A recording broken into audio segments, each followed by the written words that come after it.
மகாலட்சுமி தாயார் நம் இல்லத்தில் நித்திய வாசம் செய்ய வெள்ளிக்கிழமை வழக்கான பூஜை ஏற்பாடுகள் செய்தபின் தனியாக ஒரு 5 முக குத்துவிளக்கை பூஜையறையில் வைத்து அதற்கு சந்தனம் குங்குமம் வைத்து பூக்களால் அலங்கரித்து தீப பாதங்களை சுற்றிலும் பூக்களை வைக்கவும். பூ அலங்காரத்தில் மல்லிகைப்பூ கண்டிப்பாக இடம் பெற வேண்டும். ஏலக்காய் 54 அல்லது 108 எண்ணிக்கையில் எடுத்துக்கொள்ள வேண்டும். இதே எண்ணிக்கையில் கிராம்பு எடுத்துக்கொள்ள வேண்டும். ஏலக்காயை ஊசியால் நூலில் கோர்த்து மாலையாக கட்டிக்கொள்ள வேண்டும். கிராம்பை பூக்கட்டுவது போல தனித்தனியாக வைத்து கட்டிக்கொள்ள வேண்டும்.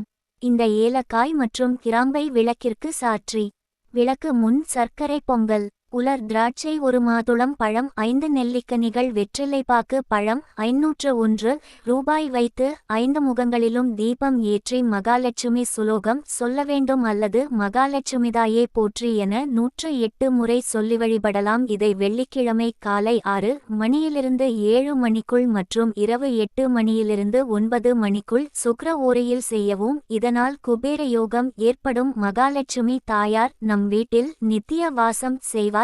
இதை 21 வெள்ளிக்கிழமைகள் செய்ய வேண்டும்.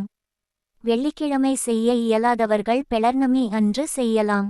ஏலக்காய் கிராம்பு மாலைகள் அப்படியே இருக்கட்டும். ரொம்பவும் தளர்ந்து மணமும் குறையும் போது புதிதாக மாற்றிக்கொள்ளலாம்.